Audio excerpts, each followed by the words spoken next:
আবু বকরের সামনে একজন ইহুদি বলতে আছে, তোমার আল্লাহ তো ফকির হয়ে গেছে। যার ভিতরে তিনটা বদ অভ্যাস থাকবে তার ঠিকানা হবে আল্লাহর জাহান্নামে। নাম্বার 1, যে ব্যক্তি প্রচন্ড বদ মেজাজি, কথায় কথায় মানুষের গালি দেয়, 19-20 হয়ে গেলে মা বাবা তুলে বকাবাজ্য করে, এমন মানুষ পাবনায় আছে না? অনেক হক বাতিল কোনদিন এক হয়? তো কোরআনের কথা যে যেখান থেকেই বলুক, হক কথা পৃথিবীর যে কোনো প্রান্তে থেকে, ইনায়া বিনায়া, ডাইরেক্ট ইনডাইরেক্ট, যেই বলুক সেই জালেমের চোখের শুল হয়ে যায়। এটা সহ্য করতে পারে না। আল হাক্কু মুররুন, হক তিতা। করল্লা তিতা না বিডা? ওইটা স্বাস্থ্যের জন্য উপকার না ক্ষতি? উপকার, কিন্তু ওইটা অনেকে খাইতে চায় না। করল্লা আর গরুর বস্তু যদি সামনে রাখে, কোনটা খাইবে? গরুটাই আগে দেয়। বলেন, গরুতে উপকার বেশি না করল্লায়? করল্লায়। গরুতে উপকার আছে, কিন্তু আমাদের যে পরিস্থিতি, আমাদের শারীরিক যে অবস্থা, আমাদের জন্য গরুর চাইতে করল্লায় উপকার বেশি, কিন্তু এটা তিতা লাগে। ঠিক তেমনি ভাবে কোরআনের সঠিক কথা যেই বলুক, ওটা অনেক সময় নিজের বাবার ঘাড়েও পড়ে, তারও চেহারা কালা হয়, এটা হজম করতে পারে না। ভালো থাকার জন্য ভালো একটা মন লাগে। বলেন, ভালো থাকার জন্য কি লাগে? ফ্রেশ মন লাগে। সবাই ভালো থাকতে পারে না। যার দিল ভালো তার দিনও ভালো। যার দিল ভালো তার দিন ভালো। যার অন্তরে হিংসা নাই, বিদ্বেষ নাই, অহংকার নাই, আমি ভাব নাই, বিনয়ী মানুষ। রাসূল বলেছেন, মান তাওয়াদা লিল্লাহ রাফাআহুল্লাহ, যে নিজেকে বিনয়ী ভাবে ফ্রেশ মন নিয়ে চলে, আল্লাহ তার মান মর্যাদা সম্মান দিন দিন বাড়াতেই থাকে। সুবহানাল্লাহ। সমাজের ভিতরে যেই লোকটা কথা কম বলে, সমাজের ভিতরে যেই লোকটা পর উপকারী, সমাজের ভিতরে যেই মানুষটা নিবেদিত প্রাণ, বলেন সেই যদি মারাও যায়, তার জন্য অনেক মানুষ দোয়া করে কি করে না? আবার যদি বখাটে হয়, উচ্ছৃঙ্খল হয়, বেশরমা হয়, বেয়াদব হয়, তাহলে তার মৃত্যুর পরে দোয়া তো মানুষ করেই না, আরো আগে মরলে ভালো হইতো। আবু বকরের সামনে একজন ইহুদি বলতে আছে, তোমার আল্লাহ তো ফকির হয়ে গেছে। কিছু একটা কম, এটাও তো কইবার পারেন না। আউযুবিল্লাহ না নাউযুবিল্লাহ? নাউযুবিল্লাহ। জমে গেছে কথা সব ঠান্ডায়। তা আবু বকর ঠান্ডা সাহাবী, আটা কাছাইয়া কোনো কথা নাই, বিসমিল্লাহ ছাড়াই মারছে, কালের উপরে চল লাগাই দিছে, কাইতে নিচে পড়ে গেছে। দৌড় মারছে নবীর দরবারে গিয়া, কয় হুজুর, আপনার আবু বকর তো আমার থাবর মারছে। এইটা মনে হয় ওমরে মারছে, তুমি ভুল কইতে আছো। আবু বকর নরম সাহাবী, হে তোমারে মারবে না? আবু বকরই মারছে। তুমি মনে হয় ভুল করতেছো। কোনো ভুল নাই। একটু পরেই দেখে যে আবু বকর আতা খাসাইয়া ফাফাইতে ফাফাইতে আইতে আছে। কি আবু বকর? কবারে আরো একটা মারতে হইবে। আরে হয় নাই। তার মানে কি? মানে হইছো আল্লাহরে কি লেগে গালি দিছে, আমার আল্লাহ নাকি ফকির হয়ে গেছে। ওটা তো ফিদান দরকার বিসমিল্লাহ ছাড়া। কথা ঠিক না ব্যাঠি? নেতা নেত্রীদের কিছু কইলে কলিজা জ্বলে। নেত্রী আর নেতার ব্যাপারে কিছু বললে মাথা গরম হয়, ঠিক আছে, হতেই পারে। যখন ইসলাম, কোরআন, আল্লাহ এবং নবীকে নিয়ে কেউ খারাপ কথা বলবে, ব্যঙ্গোক্তমূলক কথা বলবে, তখন কেন আপনার মাথা গরম হয় না? আল্লাহ তাআলা কোরআনের আয়াত নাযিল করে জানায় দিল যে, হে নবী, আবু বকরের কোনো দোষ নাই, আমি আবু বকরের পক্ষে সাক্ষী দিতেছি, আবু বকর নির্দোষ। কখনো কখনো গরম হওয়া দরকার, একেবারেই নরম হইতে নাই।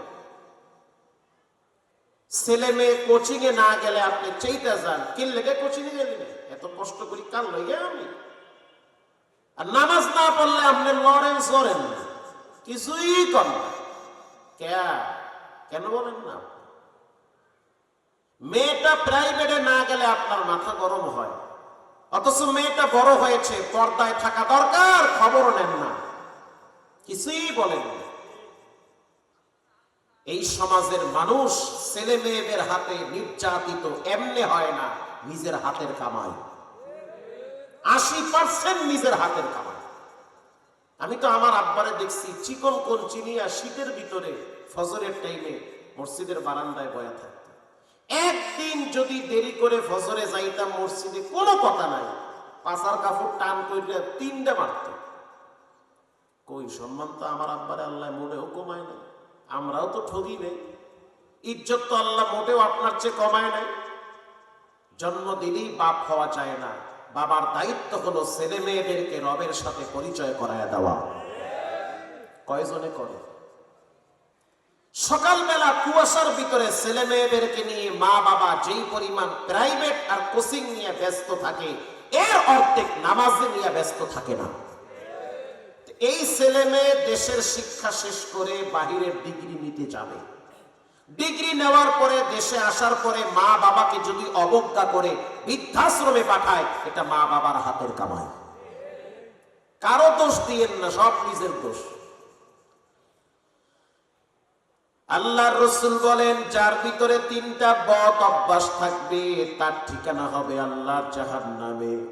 নাম্বার 1, যে ব্যক্তি প্রচন্ড বদ মেজাজি, কথায় কথায় মানুষের গালি দেয়, 19-20 হয়ে গেলে মা বাবা তুলে বকাবাজ্য করে, এমন মানুষ পাবনায় আছে না? না,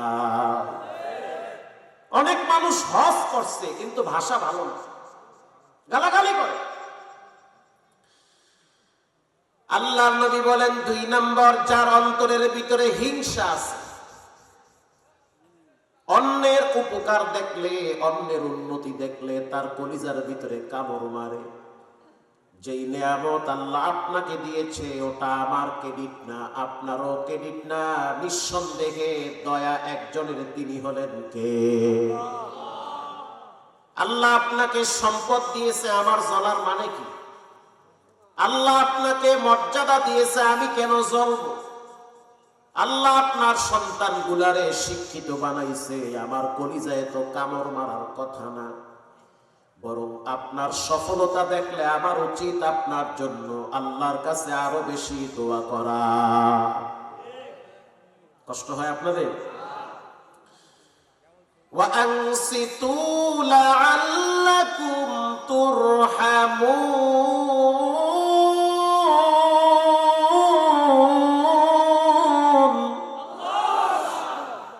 যখন কোরআনের বয়ান করা হবে তখন চুপ থাকবে, দিলের কান লাগায় শুনবে। তোমাদের উপরে একজন রহমত নাজিল করবে, তিনি হলেন কে? চুপচাপ দিলের কান লাগায় কথা শুনে লাভবান হবে। হিংসা এটা একটা মারাত্মক রোগ, এই রোগ দেখা যায়, এটা কলবের রোগ। মানে আপনার উন্নতি দেখলে আমার কলিজার মধ্যে কামড় মারে। দৃষ্টান্ত হিসাবে মুস্কি হাসির একটা ঘটনা শুনে কষ্ট হবে। এক আল্লাহর বান্দা ঘুমায় আছে, ভাই একটু ঘুমায়, এক আল্লাহর বান্দা ঘুমিয়ে আছে, ঘুমের ভিতরে জিন ঈশা বলতে আছে, কিছু লাগবে নি? তোমার কিছু লাগবে? আমি তো জিন, আমাগো নামে কোরআনে আল্লাহ সূরা নাজিল করছে, সুলাইমান নবীরে খাড়া করায় আমরা বাইতুল মুকাদ্দাস বানাইছে, আমরা হেইজা।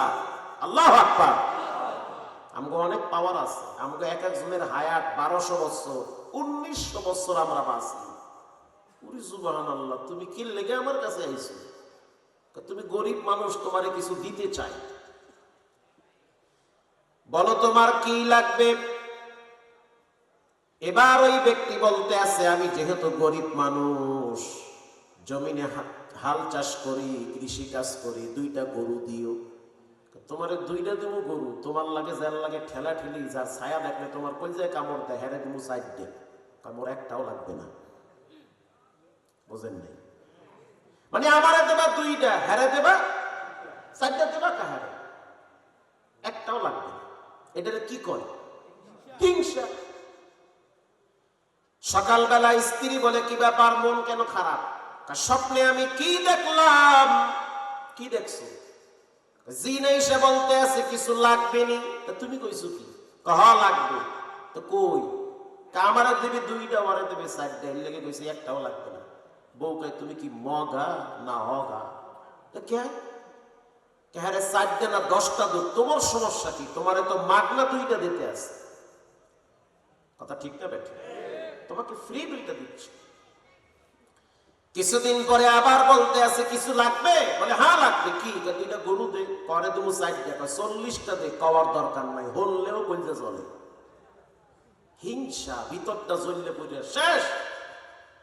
এই হিংসা নিয়ে সেজদা দিলেও সেজদা কবুল হয় না। জি চাচা, হিংসার অহংকার মানুষের আমলগুলো পুড়ে ফেলে। শুকনা লাকড়ি যেমন আগুন শেষ করে দেয়, মানুষের আমলগুলোও হিংসা শেষ করে দেয়।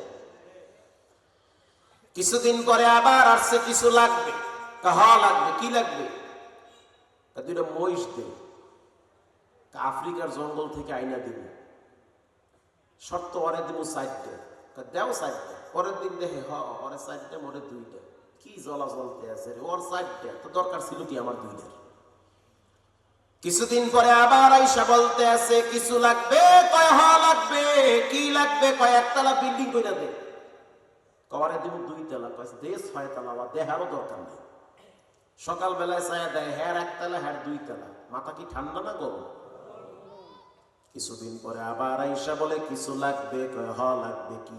কয় আমার একটা চৌক উড়াইয়া লয়ে যা। তার মানে কওয়ার যাওয়ার সময় 2টা চৌক উড়াইয়া লয়ে যাবি। এটাতে কি কয়? কেউ ভাই কর না কা? হিংসা। আল্লাহর নবী বলেন, হিংসার রোগ যার অন্তরে থাকবে সে কোনোদিন জান্নাতে যেতে পারবে না। খবরদার, খবরদার। নামাজ পড়েন, কোরআন পড়েন, দান খয়রাত করেন, কত ভালো কাজ করেন, হিংসা নামের রোগ যদি অন্তরে থাকে সেজদাও কবুল হয় না। দূর করেন। আল্লাহর নবী মসজিদে নববীতে বসা। ইন দি মিন টাইমে একজন সাহাবী জুতা হাতে নিয়ে মসজিদে প্রবেশ করেছে। মুআজ ইবনে জাবাল বলেন, আমি তাকায়া দেখলাম ওই সাহাবীর উজুর পানি দাড়ির ফাঁক দিয়া টপ টপ করে পড়তেছি। আর আল্লাহর রাসূল ঘোষণা দিয়েছে, জুতা হাতে যেই সাহাবী মসজিদে প্রবেশ করলো, আল্লাহ পাক ওই সাহাবীকে জান্নাতুল ফেরদাউসের খাতায় নাম লিখে দিয়েছে। সুবহানাল্লাহ। না জিহ্বা দিয়ে একটু আওয়াজ দিয়ে বলেন সুবহানাল্লাহ। সুবহানাল্লাহ। এটা তো আইবার চাই না সহজ, এটা জিহ্বার মাথায় রাখতে। সুবহানাল্লাহ, আলহামদুলিল্লাহ, আউযুবিল্লাহ, নাউযুবিল্লাহ, এগুলা জিহ্বার মাথায় টাস টাস যেন বাজে। কারণ এটার ভিতরে পানি আছে, ধাক্কা মারলে পানি বের হবে। এটার ভিতরেও পানি, ধাক্কা মারলে কি মধু বের হবে? পানি বের হবে। সামনের পকেটে কিছুই নাই, একেবারেই খালি। আপনি হারা দিন যদি ফু মাইরা খোঁজেন, কিছু বের হবে? খালি এটা। তো ভিতরে যদি আল্লাহ এবং নবীর নাম জমা থাকে, মৃত্যুর সময় আজরাইল যখন ধাক্কা মারবে, হয় ট্রাকের নিচে, না হয় ঘরে, না হয় আগুনে, না হয় পানিতে, না হয় পার্সোনাল বেডরুমে, কোথাও না কোথাও জানটা তো বের হবে। ওই সময় অটোমেটিকলি আল্লাহর নাম নিজের জবান থেকে বের হয়ে যাবে। এজন্য এগুলো বলতে হয়। সুবহানাল্লাহ, আলহামদুলিল্লাহ বলা লাগে। অনেক মানুষ আছে সুবহানাল্লাহ কইতে পারে না। কই ভাই সুবহানাল্লাহ, সুবহানাল্লাহ মানে এর জিহ্বা দিয়ে আওয়াজ বাইরে না। রাগ করতেছে? হয় একটু রাগ হল সমস্যা। মুআজ ইবনে জাবাল বলেন, আমার উদ্দেশ্য গোপনে তার আমল দেখব, কি আমল করে আল্লাহর নবীর জবানে আওয়াজ উঠছে সে নাকি জান্নাতুল ফেরদাউসের মেহমান। এবার তার বাড়িতে সারা রাত থাকলো। পরের দিন থাকলো ফরজ নামাজ, এরপরে অন্য কোনো বাড়তি আমল দেখে নাই। ফজরের নামাজের পরে সে কাজে বেরিয়ে যেত, জোহরের নামাজের পরে সে নিজ কর্মের জন্য বাইরে বের হতো। টাইম টু টাইম নামাজের বেলায় সে যথেষ্ট পরিমাণ সচেতন ছিল, নামাজ কাজা করত না, কখনোই সে গরিমসি করে অলসতামি করে নামাজ ছাড়ত না। একদিন আসরের নামাজের পরে মুআজ ইবনে জাবাল তার হাতটা চেপে ধরে বলে, ভাই সত্য করে বলো, সারা রাত তোমার সাথে ছিলাম, গোপন কোনো আমল দেখি নাই, অথচ আল্লাহর নবীর মুখে শুনছি তুমি নাকি জান্নাতের মেহমান হবা। ওই সাহাবী বলল, বাড়তি কোনো আমল নাই, শুধু 5 ওয়াক্ত ফরজ নামাজ পড়ি।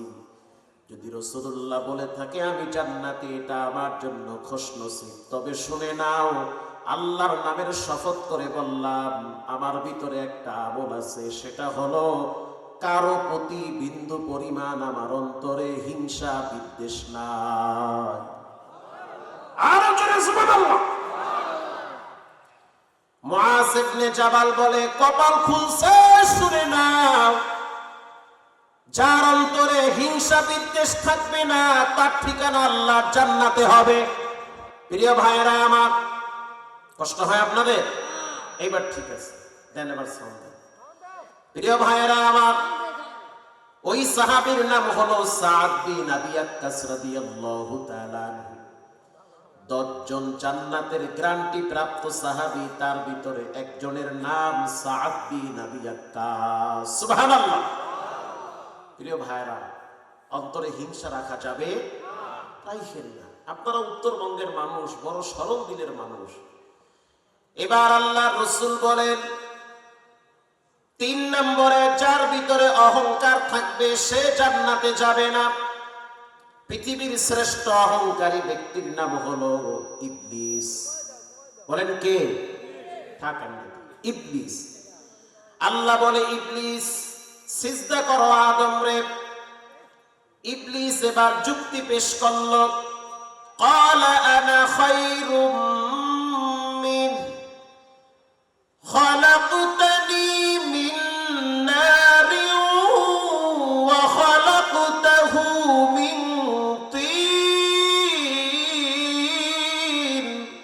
আল্লাহর কোরআনের তেলাওয়াত যখন ময়দানে হয়, মানুষ তখন ঝিম ধরে কোরআন শুনতে বাধ্য হয়। সিজদা করো আদমরে। কেন করব? আমি তো আগুনের তৈরি। আগুনের গতি কি নিচে না উপরে? উপরে। ক্বালা আনা খায়রুম মিন খালাকতানি মিন নারিন ওয়া খালাকতাহু মিন তিন।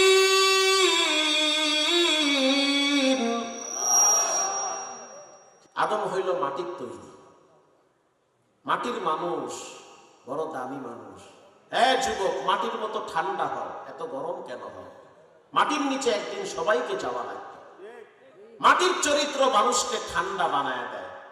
এজন্য হযরত ওমর বলেন, যখন মানুষের রাগ উঠবে তখন সে যেন স্থান চেঞ্জ করে। যেমন আমনে আর আপনার বউ এক বিছানা হইয়া হইয়া মোবাইল নিয়ে রাগারাগি শুরু করছে। বউ আর আমনে এক বিছানা হইয়া মোবাইল নিয়ে খুব চেতা। তুই হেও কথা কয়, আমনও কয়, তুমি সারাদিন অফিসে থাকো, ঘরে আইয়া মোবাইল নিয়ে হইয়া রয়েছো, আমার সময় দাও না। এই অভিযোগ আছে না নাই? অভিযোগ আছে। আবার জামাইও কইতে আছে, তুমি যে দিন ভৈরা কিরণ মালার জি বাংলা নিয়ে সারাদিন গুতাও, এটা কি আমি কিছু কই? দুইজনের অভিযোগই সত্য। এখন কথা যদি বাড়ান তাহলে আরো বাড়বে। রাগের মাথায় তালাক দেবেন 13টা, পরে দেখবেন বউ নাই। তার চেয়ে একটা কাজ করে, হযরত ওমর বলেন, রাগ উঠলে আস্তে করে বিছানা আলাদা হয়ে যায়, ওই রুমে গিয়ে শুয়ে থাকে, অন্তত পক্ষে দুর্ঘটনার থেকে বাঁচতে পারবা। এরপরেও যদি রাগ ঠান্ডা না হয়, রাগ ঠান্ডা যদি না হয়, তাহলে তুমি দাঁড়ানোর থেকে বসে পড়ো। এরপরেও যদি রাগ ঠান্ডা না হয়, তাহলে ঠান্ডা মাটিতে শুয়ে পড়ো। রব তোমার দেহটাকে ঠান্ডা বানাবে, কলিজাটারেও ঠান্ডা বানাবে। এরপরেও যদি রাগ না কমে, রাসূল বলেন উযু করো ঠান্ডা পানি দিয়া। উযু করলে রাগ আল্লাহ এমনি ঠান্ডা করে দিবে। ক্বালা আনা খায়রুম মিন, আমি আগুনের তৈরি। খালাকতা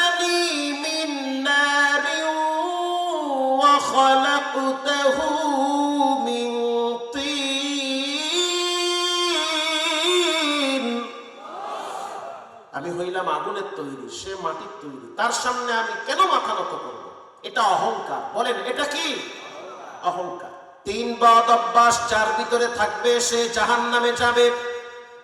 1 নম্বরে যার ভিতরে অহংকারী থাকবে, 2 নম্বরে যার ভাষা খারাপ, কথায় কথায় গালাগালি করে, রাগারাগি করে, 3 নম্বরে যার অন্তরে হিংসা বিদ্বেষ আছে। এই 3টা জিনিস দেখা যায় না, এটা অন্তরে লেগে থাকে। ভালো মানুষ, ভদ্র মানুষ, সুন্দর চেহারা, বুঝাই যায় না যে তার ভাষা এত খারাপ। কথা বলেন না, বুঝার কোনো কায়দা আছে? ভদ্র মানুষ, সাহেব মানুষ, অথচ ভাষা খারাপ। প্রত্যেকটা জিনিসের একটা সৌন্দর্য আছে। মাহফিলের সৌন্দর্য হলো বক্তার মাইক। কথা বলেন না, চমৎকার প্যান্ডেল, ঠিক তেমনি ভাবে মানুষের সৌন্দর্য হলো আদব, ভদ্রতা। আর তার ভদ্রতা, শিষ্টাচার ফুটে উঠে তার ব্যবহারের ভিতরে। লিকুল্লি শাইইন জিনাতুন ফিল ওয়ারা ওয়া জিনাতুল মারজতামামিল আদাবি আদখুদাখা হিমে তৌফিকে আদব বেআদব মাহরুমে গাশাজ ফজলে রাত। বেয়াদব আল্লাহর রহমত থেকে অনেক দূরে। হাইওয়াতুল হাইওয়ান নামক কিতাবে আসছে, বাঘ একটা ভয়ঙ্কর প্রাণী, সেও বলে মালিক আমি যেন কখনোই মেজাজ গরম করে মুমিনদের সামনে বেয়াদবি না করি। অতীতের জালেমদের সবচেয়ে অধপতনের মূল কারণ ছিল তারা আলেমদের সাথে বেয়াদবি করেছিল। কি অপরাধ করেছিল? মুফতি আমির হামজা তার জীবনটাকে অর্ধেক পঙ্গু বানিয়ে দিয়েছে। কি অপরাধ করেছিল? কোরআনের পাখি আল্লামা দেলোয়ার হোসেন সাইদি রাহিমাহুল্লাহ, আলিয়ার কওমিয়া বুঝিনা সবাই তারে ভালোবাসে, তার তাফসির শোনে না এমন হিন্দু পাওয়া যাবে না। তাকে বিষ পুশ করে হত্যা করা হয়েছে, শহীদ করা হয়েছে। এটাই ছিল জালেমের পতনের মূল ঘন্টায় বাড়ি। এত মানে অধপতন হতো না। আল্লাহর সিদ্ধান্ত হলো যখন আমি মানুষকে হঠাৎ ধরব, নিজের রান্না করা খাবার তাকে আমি খেতে দিব না। মানুষ যেটা ভাবে রবের সিদ্ধান্ত আর একটা হয়, বান্দা ভাবে একটা, আরশের আযীম থেকে ফয়সালা হয় আর একটা। আল্লাহর রাসূল বলেন আলা উখবিরুকুম বিআহলিল জান্নাহ, আমি কি বলবো জান্নাতে কারা যাবে? সাহাবীরা বললেন অবশ্যই বলবেন। আল্লাহর রাসূল বলেন জান্নাতে তারা যাবে যারা সহজ সরল দিলের অধিকারী। সুবহানাল্লাহ। সহজ সরল, পারলে উপকার করে, না পারলে ক্ষতি করবেন না। আপনি কাউকে যদি মুস্কি হাসি দিয়ে, কিছু মানুষ আছে চমৎকার হাসি দিয়ে কাছে আসবে, আপনার মুসাফা করবে, মিষ্টি মিষ্টি কথা বলবে, ওই লোকটাই আমার পিছনে দিয়ে 2টা বাস দিয়ে আছে না? নাই? কিছু লোক এরকম থাকে, পারলে উপকার করেন, না পারলে ক্ষতি করা যাবে না। আপনি একজনকে 1 চামচ ক্ষতি করবেন, আপনার রব 20 জন আপনার পিছনে লাগায় দিবে। এটাই চূড়ান্ত রবের সিদ্ধান্ত। আমি আপনাদের সামনে কোরআনুল কারীমের সূরা লোকমান থেকে একটি আয়াত তেলাওয়াত করেছি। আল্লাহর কোরআনের কথা পৃথিবীর শ্রেষ্ঠ কথা। পৃথিবীর ভিতরে মানুষের কাছে সবচেয়ে চমৎকার আওয়াজ হয় কোরআনের আওয়াজ। এটা মানুষের কাছে সহনীয় আওয়াজ। মানুষের ভাষা মানুষের কাছে বারবার ভালো লাগে না। আল্লাহর কোরআনের ভাষা মানুষের সামনে যত বলবেন মানুষের কাছে তত ভালো লাগবে। মানুষের আওয়াজ মানুষের কাছে বারবার মজা লাগে না। সাপোজ ধরেন একই গান কতবার শুনতে ভালো লাগে, কিন্তু কোরআন থেকে সূরা ফাতিহা এতবার পড়েন, এতবার শুনেন, যার কণ্ঠ যত সুন্দর তার তেলাওয়াত শুনতে তত মজা লাগে, ভালোই লাগে।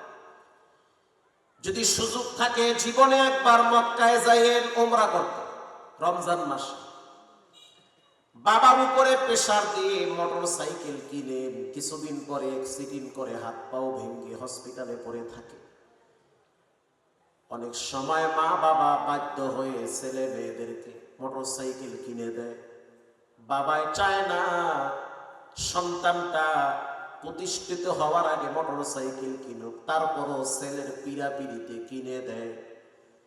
এমনও বাপ আছে যার সামর্থ্য নাই, তারপরেও ছেলে মেয়ের দিকে তাকাইয়া তাদের আবদার পূরণ করা লাগে। বাবাকে যদি প্রেসার দিয়ে হুন্ডা কিনতে পারেন তো বাবারে বলেন, ও বাবা, আমার মনটা চায় রমজান মাসে আমি মক্কা মদিনায় থাকবো। রমজান মাসে মক্কা শরীফে তারাবির নামাজ হয়, 30 লক্ষ মানুষ তারা দাঁড়ায় ইমামের কণ্ঠে চমৎকার ভাবে কোরআন শুনে। আল্লাহু আকবার জোরে বলে। আল্লাহর দয়ায় প্রায় রমজানে আমি যাই।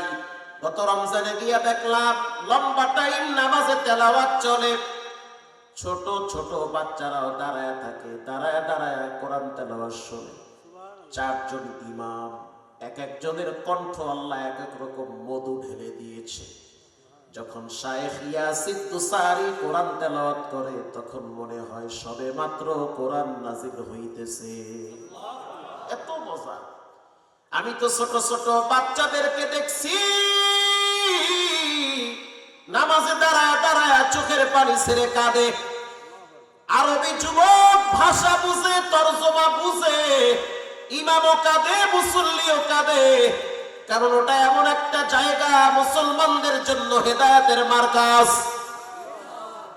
আল্লাহ কোরআনে বলেন, ইন্না আউওয়ালা বাইতিন wudi'a লিন-নাসি লাল্লাযী বিবাক্কাতা মুবারাকান ওয়া হুদাল লিল-আলামিন।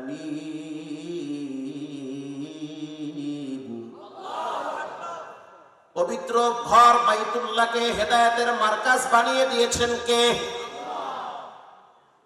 কোরআনের আওয়াজ আমিও কোরআন তেলাওয়াত করি, আর একজনের কণ্ঠে শুনতে আরো বেশি ভালো লাগে। এই যে শীতের দিন ঢাকায় ঢুকি, বেশিরভাগ ফজরের নামাজ ধানমন্ডিতে পড়ি, তাকওয়া মসজিদে, নূরজাহান রোড মসজিদে নামাজ পড়ি। বিশ্বাস করেন ফজরের টাইমে অনেক সময় দেখি ক্লাস 6-7 এর ছাত্ররা প্রথম কাতারে দাঁড়ায় থাকে।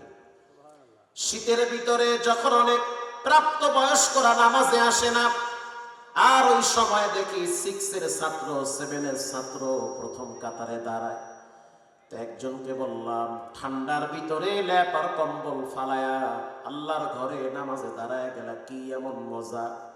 বলে, হুজুর, নামাজে দাঁড়ায়া কোরআন তেলাওয়াত যখন শুনি তখন আলাদা জগতে হারিয়ে যায়। ফজরের টাইমে উন্নত মসজিদগুলায় যাদের কণ্ঠ চমৎকার, যখন তেলাওয়াত করে ফজরের তেলাওয়াত মুমিনের দিল কারায় না। আর আমরা তো বেতনও দিবার চান না, ভালো হুজুরও রাখবার চান, খালি টাইজ বসে।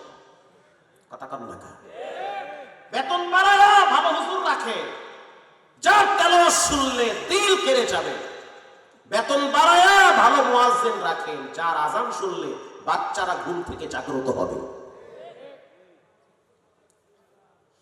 প্রিয় ভাইয়েরা আমার, কোরআনুল কারীমের ভিতরে 114 সূরা, প্রত্যেকটা সূরার যেমন নাম আছে ঠিক তেমনি ভাবে এরকম একটি সূরার নাম হলো সূরা লোকমান। লোকমান একজন ব্যক্তির নাম, পৃথিবীর ইতিহাসে তার নামটা স্মরণের অক্ষরে লেখা থাকবে। তার নামে কোরআনে একটা সূরাই নামকরণ করা হয়েছে। তার বাড়ি হলো আবিসিনিয়ায়। বেটো মানুষ, কালো মানুষ, দেখতে তেমন সুন্দর না, চুলগুলা ছিল উস্কো ফুস্কো চুল, পায়ের নখগুলা তেমন ভালো ছিল না। কিন্তু হযরত বেলাল, আল্লাহ তাকে এত মর্যাদা দান করেছে, তার নামটা কোরআনে আল্লাহ উল্লেখ করেছে। শুধু তাই নয়, তার অনেক উপদেশ আল্লাহ কোরআনে সুন্দর করে সাজিয়ে দিয়েছে। আরো জোরে বলেন সুবহানাল্লাহ। সাউন্ড দেন। প্রিয় ভাইরা আমার, ওয়ালাকাদ আতাইনা লুকমানাল হিকমাতা আন ইশকুর লিল্লাহ।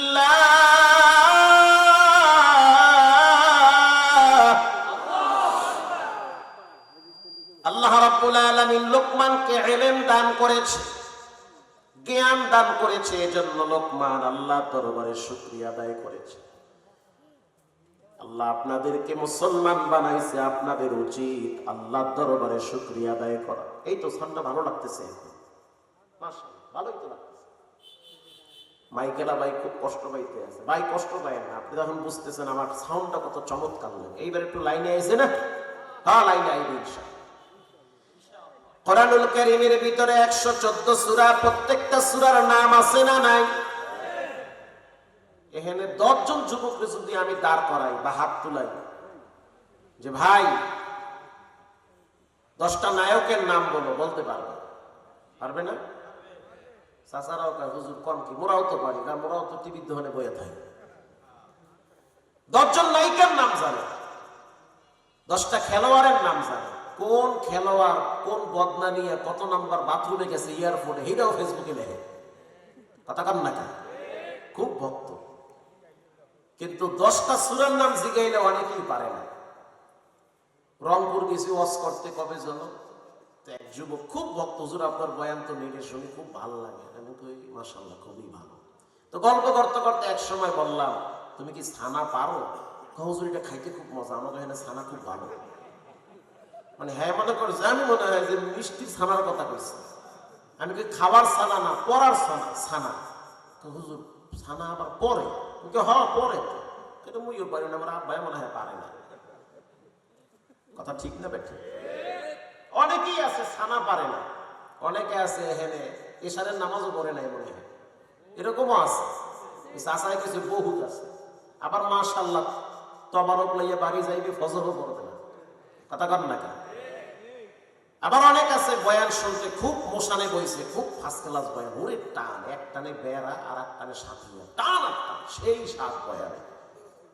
যাওয়ার সময় কয় টুপি খোল, বিড়ি আর একটা ধরা। কথা ঠিক না বেঠিক? এটাও বলে ঠিক, তা কোনটা বেঠিক? বয়ান শুনে লাভ? বয়ান হলো নামাজের জন্য, নামাজই যদি ঠিক না থাকে তো বয়ান শুনে লাভ? ফজরের নামাজ পড়বেন তো? কে কে ফজরের নামাজ পড়ার নিয়ত করেন নাই যে পড়ুন না নামাজ? কে কে ফজরের নামাজ পড়বেন না হাত তোলেন। এইবার সোজা হয়ে গেছে সব, মারহাবা বলে। তাহলে একটু ঘুম টুম ভাঙছে। লোকমান হাকিম একজন কালো মানুষ, বেটো মানুষ।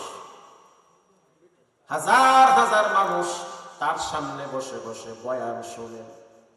চমৎকার একটা কণ্ঠ আল্লাহ দিয়েছে, সামনে হাজার হাজার মানুষ বসে বসে তার বয়ান শোনে। পিছন থেকে একজন ব্যক্তি দাঁড়ায় গেছে, লোকমান শুনে নাও, আজ থেকে 20 বছর আগে আমার বাড়িতে আমার এক বন্ধু থাকতো। আমরা 2 বন্ধু একসাথে বকরি চড়াইতাম। দেখতে তোমার মতো, চেহারা তোমার মতো, চুলগুলা তোমার মতো, কিন্তু তুমি যে ওই ব্যক্তি কেমনে বলি, কারণ তুমি তো সম্মানের চেহারে বসা। লোকমান হাকিম কৃতজ্ঞ বান্দা। কিছু মানুষ আছে অতীত ভুলে যায়, নাই? অতীত ভুলে যায়। বাবায় ফ্যান টাইনা খাওয়াইয়া ছেলেরে ব্যারিস্টার বানাইছে, পোলায় এখন বাপ ধরে মোর বাপ তো জহিদার। কথা কন না কেন? লোকমান হাকিম বলেন তুমি সত্য বলেছ, আজ থেকে 20 বছর আগে তুমি আর আমি একসাথে বকরি চড়াইতাম। আমি ওই ব্যক্তি।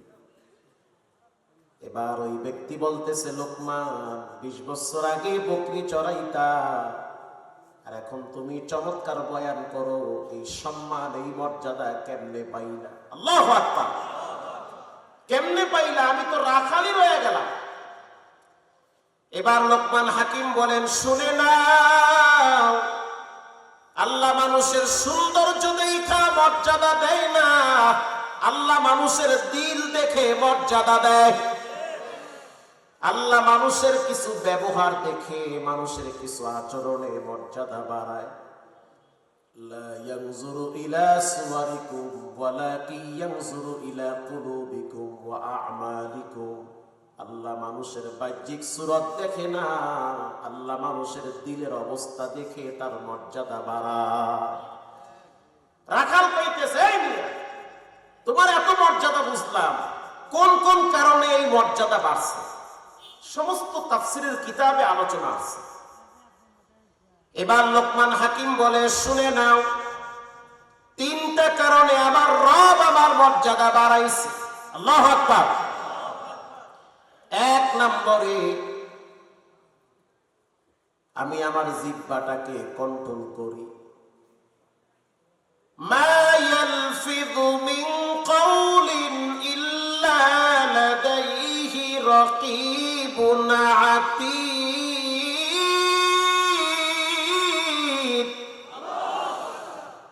জিহ্বা লড়ায়া যেই কথাটাই বলেন সেটা রেকর্ড করেন কে?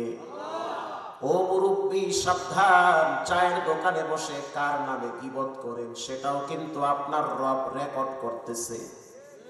যেই কথাটাই জিহ্বা লড়ায়া বলেন সেই কথাটাই কিন্তু রব্বুল আলামিন অডিও করেন, ভিডিও করেন। কথার উপরে হয় জান্নাত না হয় জাহান্নামের ফয়সালা হবে। কথা খুব দামি জিনিস। লাঠির আঘাত দিলে মানুষ ভুলে যায়, কথার আঘাত ভুলে না। লাঠির আঘাত দিলে মানুষ বলে, ভাই তুই আমারে মারলেও এত কষ্ট পাইতাম না, যেই কথাটা কইলি মনে হয় না তোর সাথে আমার সম্পর্ক থাকবে। কথার এত দাম, শুনে নেন। রংপুরের ছেলে, বরিশালের মেয়ে, মাত্র একটা কথার কারণে সারা জীবনের জন্য হালাল হয়ে যায়। আবার 30 বছরের সংসার তিনবার আওয়াজ দেওয়ার কারণে ভেঙ্গে বিশাল এক ডিফারেন্স হয়ে যায়। কথা এমন জিনিস, কথার কারণে মানুষ জান্নাতে যাবে, আবার কথার কারণে জাহান্নামে যাবে। আল্লাহর রাসূল বলেন, কোন পাপী বান্দা যখন গোপনে দরজা লাগায়া চোখের পানি ছেড়ে বলে, আয় আল্লাহ গোপনে পাপ করছি, কেউ দেখে নাই, যদি কেউ দেখতো লজ্জায় মুখ দেখাইতে পারতাম না, আপনি ইজ্জতের চাদর দিয়ে আমারে ঢাইকা রাখছে। আর সেই ব্যক্তি যদি এক ফোঁটা চোখের পানি ছেড়ে দেয়, আল্লাহর রাসূল বলেন তার কথার কারণে, তওবার কারণে, আত্তাইবু মিনাজ যামবি কামাল্লা যামবালা, মায়ের পেট থেকে বাচ্চা আসলে যেমন নিষ্পাপ, ওই ব্যক্তি গুনাহগারকে রব্বুল আলামিন তওবার কারণে আর তার কান্নাকাটির কারণে নিষ্পাপ বানায়া দেয়। নিষ্পাপ। এই প্রসঙ্গে একটা হাদিসের ঘটনা শোনাই, কষ্ট হয়। আল্লাহর নবী নিজে বর্ণনা করেন। আল্লাহর নবী বলেন, সাহাবীরা শুনে নাও, মানুষের জিহ্বার বড় ধার। হাত দিয়া কাজ করলে হাত ব্যথা করে, পা দিয়া পেট্রোল দিলে পায়ের গোড়া গিরা ব্যথা হয়ে যায়, লম্বা টাইম কথা বললে মাথা হ্যাং হয়ে যায়, কাজ করে না, মোবাইল রিসিভ করতে করতে মাথা গরম হয়ে যায়, মাথা ব্যথা করে, ঘাড়ের উপরে বস্তা নিয়ে যদি চলেন কখনো কখনো ঘাড় ব্যথা হয়। দেহের এমন একটা অঙ্গ নাই যেটা ব্যবহার করলে ব্যথা করে না। বুঝেন আপনারা? দেহের এমন কোন অঙ্গ নাই যেটা ব্যবহার করলে ব্যথা করে না, কিন্তু দুই ঠোঁটের মাঝখানের জিহ্বা এমন একটা অঙ্গ যেটা মরা পর্যন্ত ব্যবহার করবেন, একটা সেকেন্ডের জন্য ব্যথা হবে না। এই যে ঘন্টার পর ঘন্টা চিল্লাই গলা ব্যথা করে, মেজাজ খিটখিটি হয়ে যায়, আল্লাহর শপথ শুনে নাও, একটা সেকেন্ডের জন্য আমার জিহ্বা ব্যথা করে না। এবার বুঝেন জিহ্বার কত দাম, জিহ্বার কত মূল্য। আল্লাহর রাসূল বলেন, বনি ইসরাইলের একজন যুবক ছিল যার চরিত্র ছিল শুধু জিনা করা। সুন্দরী রূপসী মেয়েদেরকে যদি পাইতো, গোপনে তার পার্সোনাল বেডরুমে নেওয়ার পরে মনের চাহিদা পূরণ করত। তার নাম ছিল হাদিসের ভাষায় কিফিল। কি নাম? কিফিল। আল্লাহর রাসূল বলেন, সেই কিফিলের চরিত্র হলো জিনা করা। জিনা করলে হায়াতের বরকত নষ্ট হয়ে যায়, জিনা করলে চেহারার সৌন্দর্য নষ্ট হয়, জিনা করলে ঘরের আপনজনরা কথা শুনতে চায় না, জিনা করলে রুজি রোজগারের বরকত নষ্ট হয়ে যায়। জিনা ব্যভিচারে যারা লিপ্ত আছো সাবধান, জিনা করলে মাটির রবের দরবারে অভিশাপ দেয়। জেনা এমন একটা অপরাধ যার শাস্তি হলো নারী হোক পুরুষ হোক যদি বিবাহিত হয় পাথর মেরে হত্যা করে দাও। জেনা এমন একটা বিচার, যদি বিবাহিত হয় তাদেরকে পাথর মেরে মাটির নিচে গেড়ে ফেলো, এটা হলো আল্লাহর বিধান। তাহলে বুঝেন জেনা ব্যভিচার কত মারাত্মক পাপ। মৃত্যুর আগে আগে আপনি টের পাবেন জেনা ব্যভিচারের কি পরিমাণ পাপের শাস্তি আল্লাহ আপনাকে দিবে। অনুরোধ করে বলি, বিনয়ের সহিত বলি, জেনা করা যাবে না। ওয়ালা তাকরাবুজ জিনা, আল্লাহ বলেন জেনা করা তো দূরের কথা, কাছেও যাওয়া যাবে না। ঠিক না বেঠিক? কাছেও যাওয়া যাবে না। যদি মনে করো বান্ধবীর লাগে দেখা করতে গেলে আকাম হইতে পারে, তো দেখা করার আগে বিয়ে করো। কথা কম না, ডাইরেক্ট বিয়ে করো। কবে যেন ওয়াজে গেলাম, কোথায় যেন, তো যুবক খেদমত করতেছে, খুব খেদমত করতেছে। তা আমি ওরে বললাম যে তুমি কোন ক্লাসে পড়ো? আমি তো 10-এ পড়ি। হুজুর, এত সুন্দর ঘরে সাজাইছে কেটা? আমার বউ সাজাইছে। ও আল্লাহ, কয় কি তুমি বিয়েও করছো? হুজুর বিয়েও করছে। কেমনে করো? আব্বাই করাইছে। তোমার আব্বাই বিয়ে করাইছে, তোমার ইচ্ছা ছিল? কয় হুজুর ইচ্ছা নাই মানে কোন কি, আমার তো 6 থেকেই বিয়ে করার ইচ্ছা ছিল। মানে সহজ সরল যুবক, আমার ক্লাস 6 থেকেই মনে যায় তো বিয়ে করি। তো হুজুর আমার এসে শোনাইলো যে ডাক্তার মিজানুর রহমান আজহারি সাহেব, ওনার বয়ান আমি শুনি মাঝে মাঝে, খুব ভালো লাগে। সে বলছে জেনা ব্যভিচার খুব খারাপ, এগুলো করলে রেজেক নষ্ট হয়, হায়াত নষ্ট হয়ে যায়। তো আমি চাই না যে আমি তাড়াতাড়ি মরি, আমি চাই না তাড়াতাড়ি মরি। এই জন্য আমি আব্বুরে বলছি, আব্বু যে বিয়ে সাথে আমারে করায় দাও, নাহলে কিন্তু আমি পাপাচারে লিপ্ত হব। এখন আমার বউও পড়ে, আমিও পড়ি, সুন্দর দুইজনে লাইফ লিড করি, পবিত্র বন্ধন। সুবহানাল্লাহ বলে। সুবহানাল্লাহ কয় কারা? যারা বিয়ে করছে এরাই সুবহানাল্লাহ কয়। যুবক ভাইরা, এদিক সেদিক নষ্টি ফষ্টি না করে বহিদ পন্থায় বিবাহ করো। আকাম করা যাবে না। আকাম বাদ দাও। বিয়ে একটা করে শান্তি না পাইলে আর একটা করো। কম কি হুজুর, একটা বিয়ে তো সামাল দিতে পারি না, আর একটা। শোনেন ভাইরা আমার, যদি মনে করেন এক স্ত্রী দিয়ে আপনার জীবন চলে না, তো আল্লাহ পাক তো অপশন আরো একটা রাখছে। কথা বল না করেন, সমস্যাকে আপনার বউরে বুঝান যে দেখো এমন কাজে মানে আইকে দেশে বেড়া, এক বউ নিয়েও তো অনেকেই ঝামেলা আছে। কথা কন না, রাগ করেন, হক করেন, আমি আল্লাহর কথাগুলোই বলতে আছি। তবে হ্যাঁ, যদি ইনসাফ সমতা বজায় রাখতে না পারো, যদি মনে করো যে জুলুম হতে পারে, তো একটা বউ নিয়েই থাইকো। 2-3টা কইরা জীবনটারে তেজপাতা বানাইও না।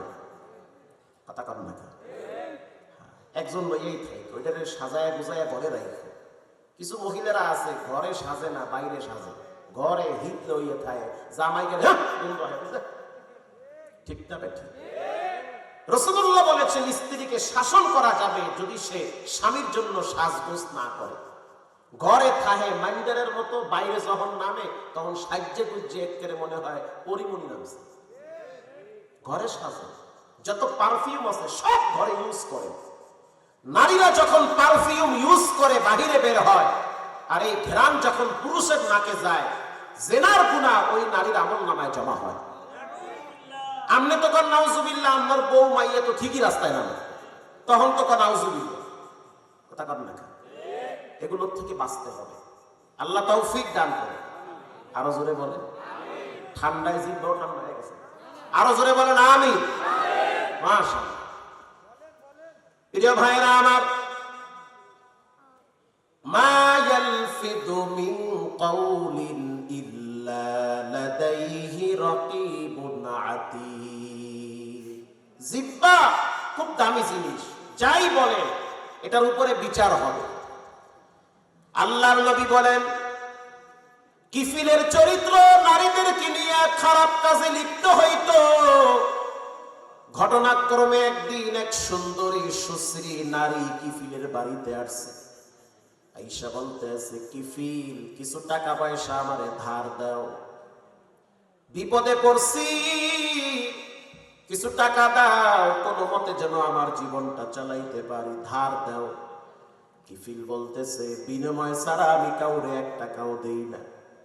এবার মেয়েটা বলতে আছে কিফিল বিনিময়ে দেওয়ার মতো কিছুই নাই। কিফিল বলতে আছে শুনে নাও, তুমি দেখতে অনেক সুন্দর, তোমাকে আমি টাকা দিতে পারি, শর্ত হলো তুমি আমার সাথে পার্সোনাল সময় কাটাবা। বলেন নাউজুবিল্লাহ। যখন তাকে ব্যভিচারের প্রতি প্রস্তাব দিল, তখন মেয়েটা বলতে আছে আমি রাজি হয়ে গেলাম, তবে শুনে না, এমন জায়গায় অপরাধ করবা যেখানে কেউ যেন না দেখে। দরজা জানলা সব লাগায়া দিছে, একটা বদ্ধ ঘরের ভিতরে মেয়েটাকে বসায় রাখছে। মেয়েটা বলতেছে কিফিল তাকায় দেখো কোনো দরজা জানলা খোলা আছে কিনা। কিফিল এবার দরজা জানলা সব লাগায় দিছে। মেয়েটা বলতে আছে কিফিল ছিদ্রগুলার দিকে তাকায় দেখো, ছিদ্রগুলা দিয়ে হয়তো কেউ দেখতেছে। এবার কিফিল গাছের পাতা ছিঁড়ে ছিঁড়ে ছিদ্রগুলা আটকায় দিছে, কেউ যেন না দেখে। আল্লাহর রাসূল বলেন কিফিল নামের জালেম মেয়েটার দেহের উপরে বসে পড়ছে। এরপরে নিজের হাত দিয়া মেয়েটার শরীর থেকে কাপড় খুলে ফেলাইছি, আর তাকায় দেখতেছে মেয়েটার চোখের পানি বায়া বায়া মাটি স্পর্শ করতেছে। কিফিল বলতেছে এই আনন্দ ঘন মুহূর্তে কান্নাকাটি করলে তো ভালো লাগবে না। মেয়েটা বলতে আছে আমি কাঁদি না, কে যেন আমারে কাঁদাইতেছে, অদৃশ্য এক শক্তি আমারে কাঁদায়। আল্লাহু আকবার। কিফিল বলতে আছে কে তোমারে কাঁদায়, কেন কাঁদো? মেয়েটা বলতে আছে ইন্নী আখাফুল্লাহ,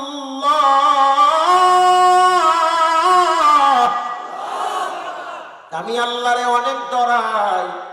এই মাটির নিচে তো কারুনরাও রব্বুল আলামিন দাবায়া দিছে, এই মাটির নিচে বড় বড় অপরাধীকে রব্বুল আলামিন ধসায়া দিয়েছে। শুধু তাই না, মাঝে মাঝে রব্বুল আলামিন বিভিন্ন এলাকাকে মাটির নিচে ডাবায়া দিয়েছে। ভয় লাগতে আছে না জানি এই খারাপ কাজ করার সময় তুমি আমি মাটির নিচে গেড়ে যাই। আল্লাহরে ডরাও, আল্লাহর আযাব গজব সম্পর্কে অবহিত হও। বলার সাথে সাথে কিফিল জিহ্বা লড়ায়া বলল যাও, আল্লাহর ডরে তোমার সাথে আমি খারাপ কাজ করব না। আরো জোরে বলো, আমি খারাপ কাজ করব না, যাও তুমি। রাসূলুল্লাহ বলেন ওই টাইমে খারাপ কাজ থেকে ফিরে আসা কি সহজ? অনেক কঠিন। এবার আল্লাহর হাবিব বলেন মেয়েটা যখন ঘর থেকে বেরিয়ে বাড়ির দিকে যায়, যাওয়ার সময় আকাশের দিকে আঙ্গুল তুলে বলে মালিক কত মানুষকে হেদায়েত দিলা, কিফিল নামের জালেমটারেও হেদায়েত দিও। এটা বলে যখন চলে গেল, কিফিল গোসল করে তাহারাত অর্জন করেছে। এরপরে সে বাইতুল মুকাদ্দাসের দিকে ফিরে 2 রাকাত নামাজ আদায় করেছে। তার ভিতরে গুনার প্রতি অনুশোচনাবোধ জাগ্রত হয়েছে, সে অনুতপ্ত হয়েছে, লজ্জিত হয়েছে। রবের দরবারে সে এবার কান্না শুরু করেছে, চোখের পানি ছেড়ে বলে আল্লাহ আমার মৃত্যুর পরে হয়তো কোনো মানুষ আমার লাশের কাছে আসবে না, সবাই তো জানে আমি খারাপ, আমার লাশ দেখার জন্য হয়তো কোনো মানুষ আসবে না, কিন্তু আমি ভালো করে জানি দুনিয়ার সব দরওয়াজা বন্ধ হইতে পারে, তোমার দরওয়াজা তো বন্ধ হয় না। যেহেতু তুমি আমারে বানাইছো, ক্ষমা চাই, নিজ গুণে আমারে ক্ষমা করে দাও। রাসূল বলেছেন জিহ্বা লড়ায়া যখন চিৎকার মেরে আল্লাহরে বলছে আল্লাহ মাফ করে দাও, আল্লাহর সিদ্ধান্ত ওই টাইমে আজরাইল পাঠায়া দিয়া তার জান ঈমানের সহিত কবজ করেছে।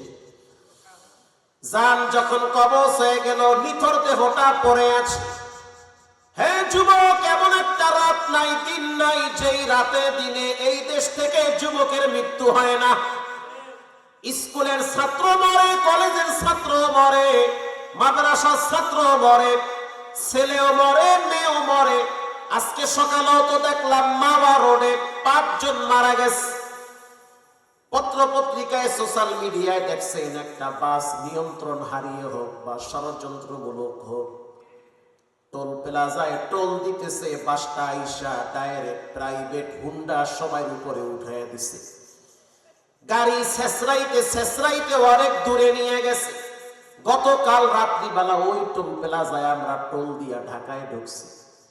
আজকে আসার সময় চিন্তায় পড়ে গেলাম, কি দেখলাম, আমার সফর সঙ্গী আমারে দেখাইতেছে, হুজুর দেখেন কি অবস্থা, 3 বছরের বাচ্চাটাও মারা গেছে, 8 বছরের বাচ্চা ছেলেটাও মারা গেছে, স্বামীও মারা গেছে, স্ত্রীও মারা গেছে, কল্পনাই ছিল না এভাবেই তাদের মৃত্যু হবে, মাথায় ছিল না।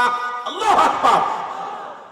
আপনাদের এই পাপ না, একদিন আমি চাঁদ প্রহরে ঢুকতেছিলাম, আমার স্মরণ নাই কোন এলাকায়, নামাজের জন্য এক মসজিদে ঢুকলাম। গেটের সামনে লেখা আছে, যুবক তুমি যদিও মসজিদে আসবে না, তবে অপেক্ষায় থাকো, টাইম মতো মসজিদের পালকি তোমার বাড়িতে যাবে।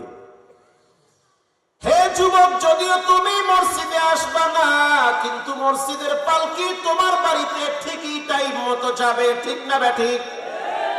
এজন্য নামাজ ছাড়া যাবে না, হারাম কাজে লিপ্ত হওয়া যাবে না। জীবন একেবারেই সংক্ষিপ্ত। কত যুবককে আল্লাহ ব্লাড ক্যান্সার দিয়া হসপিটালের বারান্দায় শোয়া রাখছে, চিকিৎসার টাকা নাই। কত যুবককে কিডনি ড্যামেজ করে রাস্তায় রাস্তায় ভিক্ষা করায়। কত সরকারি চাকরিজীবী দেখছি, চাকরি তো নাই, দেহটাও শেষ হয়ে গেছে, ক্যান্সারে আক্রান্ত হয়ে সহযোগিতার জন্য মসজিদের সামনে মাফলার দিয়া চেহারা পাঞ্জা মানুষের সামনে হাত পাতে। ওই সিচুয়েশনে তোমার আমার রব যে কোনো সময় তোমাকে আমাকে রাখতে পারে কি পারে না? আল্লাহরে ডরান, এটাই বয়ান। আল্লাহকে ভয় করেন, 5 ওয়াক্ত নামাজ পড়েন, মানুষের হক আদায় করেন, মা বাবার সাথে ভালো ব্যবহার করেন, আরো কিছুদিন আরামে বাঁচতে পারবেন। আর যদি মানুষের সাথে বেয়াদবি করেন, খারাপ ব্যবহার করেন, আব্বা আম্মাকে কষ্ট দেন, লিখে রাখেন, পতন হইতে সময় লাগবে না। আল্লাহ রাব্বুল আলামিন বলেন, কিফিলের জান কবজ করো। কবজ হয়ে গেছে, নিথর দেহ পড়ে আছে। সকালবেলা এলাকার মানুষ বলতেছে, কি ব্যাপার, কিফিলের দরওয়াজা তো লাগানো। একজন ব্যক্তি জানলার ফাঁক দিয়া তাকায় দেখতেছে, ভিতরে কিফিল মরে পড়ে আছে। সবাই বলতে আছে, আমরা লাশের কাছেও যাব না। আমি কিন্তু শেষের দিকে চলে আসছি, 2 ঘন্টা বাদ আমার জীবনে হয়ে গেল। কিফিলের দেহ পড়ে আছে, মনিটর বসালেন নাই, খুব পারেন আপনারা। কিফিলের লাশ পড়ে আছে। হাদিসে আসছে, দরওয়াজার সামনে আল্লাহ লেখা উঠায়া দিছে, কদ গফারাল্লাহু লিল কিফিল, কিফিলকে আমি আল্লাহ মাফ করে দিয়েছি, তোমরা তাকে কবরে দাফন করো। সুবহানাল্লাহ নাই? এলাকার মানুষ কয়, আল্লাহ কি করলো, আল্লাহ এত খারাপ মানুষটাও আল্লাহ মাফ করে দিছে। রাসূলুল্লাহ বলেন, ওই যে জিহ্বা লড়ায় বলছে, আল্লাহ আমি পাপ করছি, আমারে মাফ করে দেন, জিহ্বার এত ধার, ওই আওয়াজ আরশে আজিমের দরওয়াজায় ধাক্কা লাগছে। লোকমান হাকিম বলেন, আমি জিহ্বা লড়াইয়া কখনোই মিথ্যা কথা বলি না, গালাগালি করি না, মানুষের সাথে খারাপ ব্যবহার করি না। 2 নম্বরের গুণ, ইন্নী আখাফুল্লাহ, আমি আল্লাহরে সবচেয়ে বেশি ভয় পাই। 3 নম্বরের গুণ, লোকমান হাকিম বলেন, কুল্লিল মুমিনিনা ইয়াগুদ্দু মিন আবসারিহিম, রাস্তা দিয়া যখন চলি তখন আমি আমার চোখগুলাকে বেগানা নারীর থেকে নিচের দিকে নামাই। কেউ যদি নিজের চোখ হেফাজত করে, রব তার ঈমান হেফাজত করবে। চোখ নিচের দিকে নামায়া দেয়। এই লোকমান হাকিম তার সন্তানকে নসিহত করেন,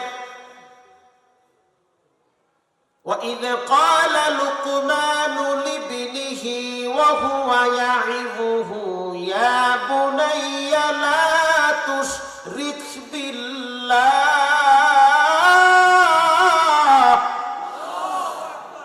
লোকমান হাকিম তার সন্তানকে বয়ান করেন, নসিহত করেন, উপদেশ দেন। যেমন বাপ তার ছেলেকে বয়ান করেন, শ্বশুর তার জামাইকে বয়ান করে, ও জামাই ভাই, জামাই ভাই কয় না, বাপ কয়, কথা কন না, একজন একটা ভাই আর একজন একটা বাপ, জামাই বাবা নাকি? যতদিন মাইয়া আছে অতদিন বাপ। মাইয়া গেছে গা, এরপরে বাজারে দেখা হয়েছে, সালাম আলাইকুম ভাই, ভালো আছেন? কথা ঠিক না বেঠিক? জামাই বাবা, ও জামাই বাবা, আমার কলিজার টুকরা সন্তানটারে তোমার হাতে দিলাম, যতদিন ভালো লাগবে ততদিন রাখবা, যখন দেখবা বোঝা মনে হবে তখন আমার ধন আমার ঘরে ফিরাইয়া দিবা। কোনদিন বাবার গায়ে হাত, সন্তানের গায়ে হাত তুলি নাই, তুমিও হাত তুলবা না। মেয়েটাকে লালন পালন করে বড় বানাইছি, কোনদিন কষ্ট দেই নাই। তোমার ঘরে যাবে অপরিচিত ঘর, তোমার মা বাবা কেমন তাও তো জানি না, তোমার ব্যবহার কেমন তাও তো আমি জানি না। শ্বশুর জামাইকে উপদেশ দেয়, ভাই ভাইকে উপদেশ দেয়। যেমন আমার ভাইটাকে আজকে আসার সময় বলে আসছে, লেখাপড়া করতে মনে চাইলে সব পাবি। কথা বুঝতেছে? যদি লেখাপড়া করো, হাফেজ হইছে, মাওলানা পড়তেছে, দাখিল পরীক্ষা সামনে দিবে, ব্রেনও ভালো, পরেও ভালো, মাশাআল্লাহ, খুবই ভালো ব্রেন, পড়তেছেও ভালো, মাশাআল্লাহ। তারপরেও আমার দায়িত্ব বলা, টাকা পয়সা আমার কাছ থেকে নাও, লেখাপড়া যদি করতে মনে চাই তো করার মতো করবা। আর যদি মনে হয় যে না লেখাপড়া কোনো মতে করবো, দায় ঠিকা করি, ওই দায় ঠিকা লেখাপড়া কইরা কোনো লাভ নাই। কথা কন না কেন? দায় ঠিকা কোনো মতে বাবার হোটেলে খায় আর বাবারে বুঝতে হয় ওই তো পড়ি, পরে ঘোরার দিন হুন্ডা নিয়ে হারা দিন মাইয়ে গুলো লইয়ে ঘোরে, ওই বাবারে বুঝতে। আমি স্পষ্ট বললাম, উপদেশ দিলাম, শুনে না। লেখাপড়া করতে মনে চাইলে করার মতো করবা, যদি করতে মনে না চায় লেখাপড়া বাদ দাও, কর্মঠর হও, টাকা পয়সা কামাই করো। চাকরি যদি ভালো পাও করো, না পাইলে বাদাম বিক্রি করো, ডিম বিক্রি করো, তাও যদি না পারো অটো চালাও, তাও যদি না পারো পান বিক্রি করো। লা নাদামাতা ফিল আমালি, কোনো কাজেই লজ্জা নাই। দুনিয়াতে যত সফল ব্যক্তি আছে কেউ মায়ের পেট থেকে তাল গাছে ওঠে নাই, প্রথম তাদেরকে ফুটপথে ব্যবসা করা লাগছে। লেখাপড়া করতে মনে চাইলে করো, আর করতে মনে না চাইলে বাদ দাও, করার দরকার নাই। বসে মাইজে পীড়িত হয় না, কাজ করো, কর্মঠোর হও। যখন তোমার যোগ্যতা থাকবে, টাকা থাকবে, মানুষ তোমার খোঁজা লাগবে না, মানুষই তোমারে খুঁজবে। তুমি কেন ভুলবা? তোমারে মানুষ খুঁজবে, লেখাপড়া করো। তখন তাকে আমি বললাম, এমন রাত আমার জীবনে গেছে, সারা রাত দাঁড়ায় থাইকা পড়া লাগছে, সময়কে মূল্যায়ন করেছি, ঘড়ির কাঁটাকে মূল্যায়ন করেছি। বাবার কষ্টের দিনগুলা চোখ থেকে, কাছ থেকে দেখছি। অতএব আজকে তোমাদের সুখের দিন, সুখের সময় তোমরা অতীতের কথা ভুলে যেও না। অনেকে সুখে থাকলে বুতে কিলায়।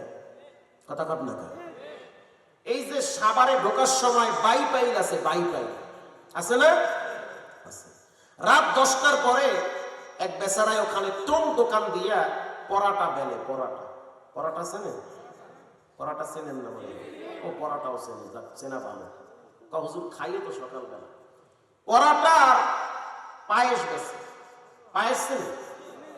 অনেকের জিব্বায় পানিও হয়েছে, মাসা পায়েস তো ভালো জিনিস। তো পরাটা আর পায়েস বিক্রি করে, বাপ রুটি বেলে, ছেলে বাজে। এত সুন্দর চেহারা, প্রিন্সের মতো চেহারা, মানে রাজপুত্র। তা আমি একদিন বললাম, এই সুন্দর চেহারাওয়ালা ছেলেটারে স্কুলে পড়াইতে পারতেন, জেনারেল লাইনে পড়াইতেন, না হয় মাদ্রাসায় পড়াইতেন।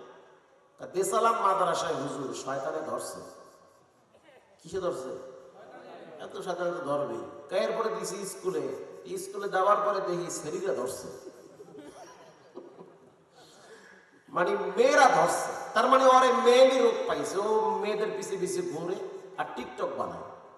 আমি চিন্তা করলাম, আমার ইজ্জতের গোড়াই পানি রাখবে না আমার বাপ হাজি সাহেব, আর আমার বলে যদি মাইয়া গোলাকে নাচে আর টিকটক বানায়, আমার ইজ্জত থাকে? থাকে না ইজ্জত। তোরে আমি ঘাড় ধরে বললাম, তুই আমার লাগে একদিন রুটি বেল। যখন আমার সন্তান রুটি বেলে আর আমি যখন পরাটা গুলা তেলের ভিতরে দেই, তখন দুই একটা তেলের ফোঁটা এসে আমার ছেলের হাতে পড়ে, ফসকা পড়ে গেছে। তখন আমার সন্তান বলে, আব্বু ওই তৈলা ইসা আমার হাতে পইরা, হাত তো ফসকা পইরা গেছে। তখন আমি আমার সন্তানরে বুঝাইছি, সন্তান, রাত জেগে জেগে তৈরি পরাটা ভেজে এরকম ফসকা বানায়া 2-4 টাকা কামাই করে তোর পরীক্ষার ফিস আমি বাবা দে। এবার সন্তানকে আল্লাহ হেদায়েত দিছে, 2 বাপ বেটা মিলা পরাটা বিক্রি করে টাকা জমা করছি, ঢাকায় জায়গাও কিনছি, দোয়া করেন বাড়িও করব। সুবহানাল্লাহ। আর অনেকে আছে বাপের হোটেলে খায় আর পাবজি আর ফ্রি ফায়ার খেলায়। ও মাশাআল্লাহ, আমাদের দেশে নাই আছে, অভাব নাই। প্রিয় ভাইরা, পাবজি ফ্রি ফায়ার বন্ধ করো, প্রতিষ্ঠিত হও, কিছু একটা করো, জীবনে কিছু একটা করতে হবে। ভালো মানুষদের জীবন অনুসরণ করো, তাদের মতো হওয়ার চেষ্টা করো।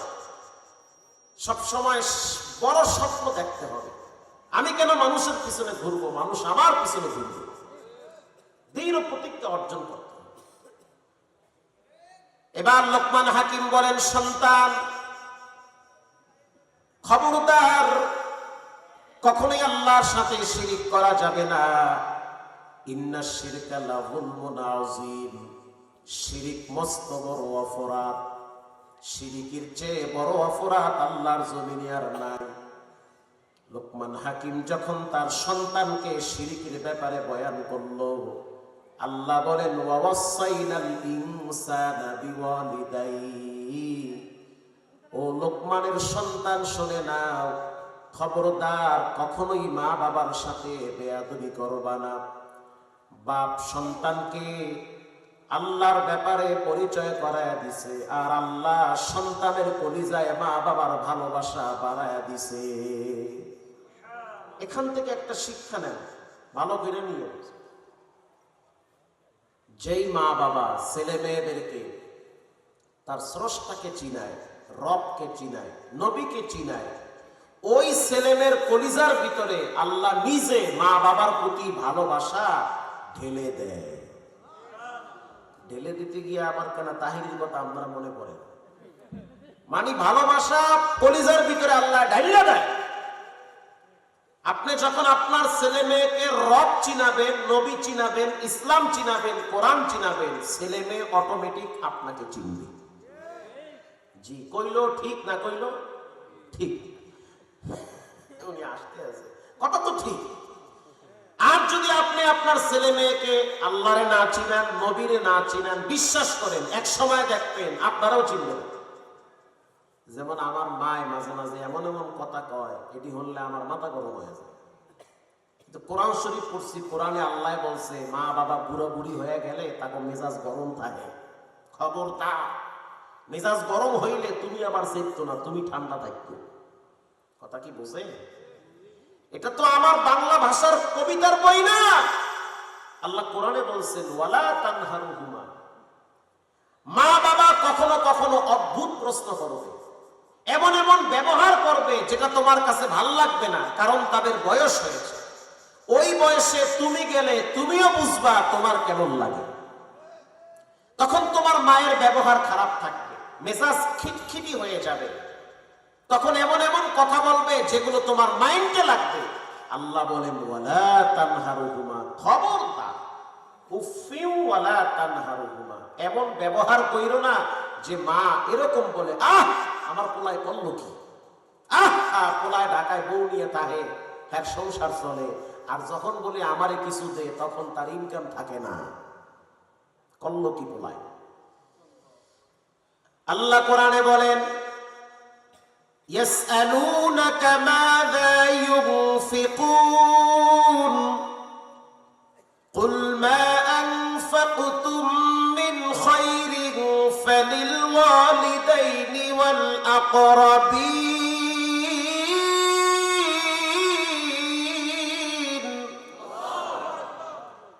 নবী আপনাকে মানুষ বলবে টাকা পয়সা কোথায় ব্যয় করবো। যুবক বাবারা, মুরব্বী ভাইরা, আমিও তো বুড়ো হয়ে গেছি তাই না, যুবক ভাইরা, মুরব্বী বাবারা শোনেন, একজন মানুষের সফলতার জন্য 2 জন ব্যক্তি লাগে। বলেন কয়জন? আলহামদুলিল্লাহ, আমার এতদূর আসার পিছনে 2 জন ব্যক্তির অবদান সবাই। একজন হলো তার মায়ের দোয়া, সুবহানাল্লাহ বলেন। দ্বিতীয় হলো তার স্ত্রীর সহযোগিতা। বইয়ের সহযোগিতা লাগে।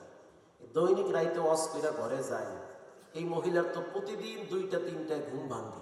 আজ না হয় বেশি রাইতে ওয়াজে বইছে, আমি তো 12টার পরে কোথাও বয়ানে বসি না, এটা আমার অভ্যাস। কিন্তু কর্তৃপক্ষ বলছে আমি আসছি, অসুবিধা নাই, এটা একটা পরিবেশ আছে। তো প্রতি রাত্রে 12টা, 1টা, 2টা, 3টায় গেট খোলা লাগে। আমার ম্যাডামে আমি তো আধা পাগল হয়ে বেশি গে, কথা কি বুঝতেছেন?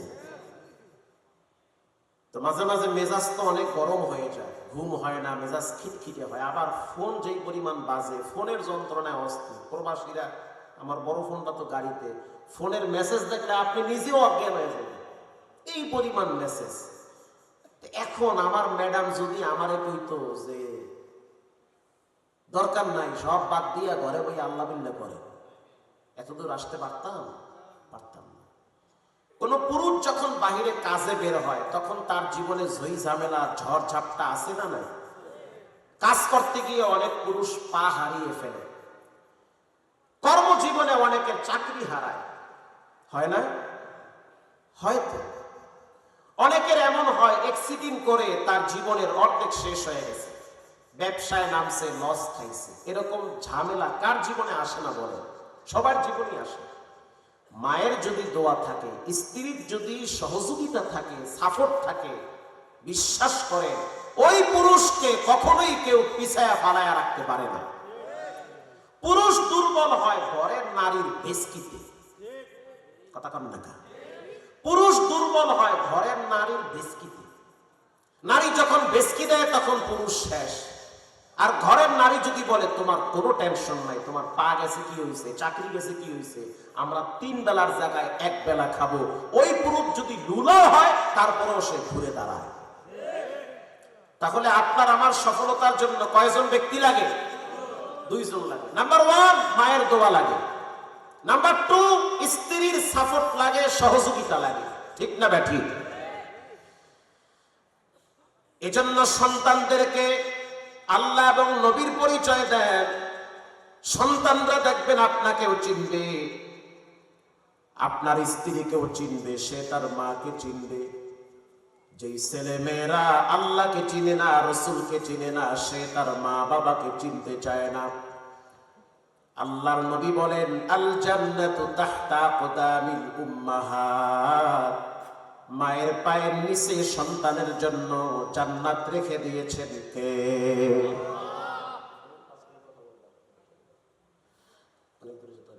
চট্টগ্রামে। প্রিয় ভাইরা আমার, আল্লাহর রাসূল বলেন আল জান্নাতু তাহতা আকদামিল উম্মাহাত, মায়ের পায়ের নিচে সন্তানের জন্য জান্নাত। এজন্য জীবনে যত কঠিন সময় পার করেন না কেন, কখনোই মা বাবার সাথে খারাপ ব্যবহার করা যাবে না। যাদের মা বাবা বেঁচে আছে সময় থাকতে কদর করেন, মূল্যায়ন করেন। মা বাবা চলে গেলে কান্দাও পাওয়া যাবে না। আল্লাহর নবী মাঝে মাঝে ঘরের ভিতরে কেঁদে দিতেন।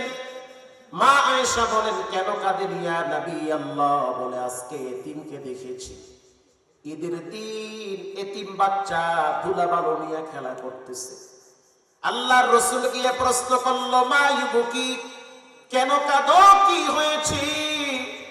এতিম বলে ইয়া রাসূলুল্লাহ, আমার আব্বা আপনার সাথে যুদ্ধের ময়দানে গিয়ে শহীদ হয়ে গেছে, আমার মা অন্য জায়গায় চলে গেছে, মাও নাই বাবাও নাই, আমি বড় এতিম মানুষ। আল্লাহর রাসূল সেই এতিম বাচ্চাটারে ঘরে নিয়ে গেল, আয়েশার হাতে তুলে দিল, গোসল করায় দাও, হাসানের নতুন একটা পোশাক তারে পরায় দাও। এতিমের শরীরে যখন নতুন পোশাক পরানো হয়, এতিম বাচ্চাটার মুখে হাসি ফুটে উঠছে। আল্লাহর নবী বলেন তোমার যে মা বাবা নাই, তুমি এজন্য মন খারাপ করবা না। আজ থেকে তোমার বাপ মুহাম্মদুর রাসূলুল্লাহ সাল্লাল্লাহু আলাইহি ওয়াসাল্লাম, তোমার মা হযরত আয়েশা সিদ্দিকা, সুবহানাল্লাহ বলে। এবার ওই এতিমকে রাসূলুল্লাহ নিজের ঘাড়ে নিছে। নিজের ঘাড়ে নেওয়ার পর এতিম বাচ্চাটারে নিয়ে রাসূলুল্লাহ ঈদগাহর ময়দানে চলে গেছে। ঈদগাহর ময়দানে যাওয়ার পর আল্লাহর হাবিব যেই জায়গায় দাঁড়ায় খুতবা দিত, রাসূলুল্লাহর পাশে এতিমরে বসাইছে। 1 ইঞ্চি জায়গা মাঝখানে গ্যাপ রাখে নাই।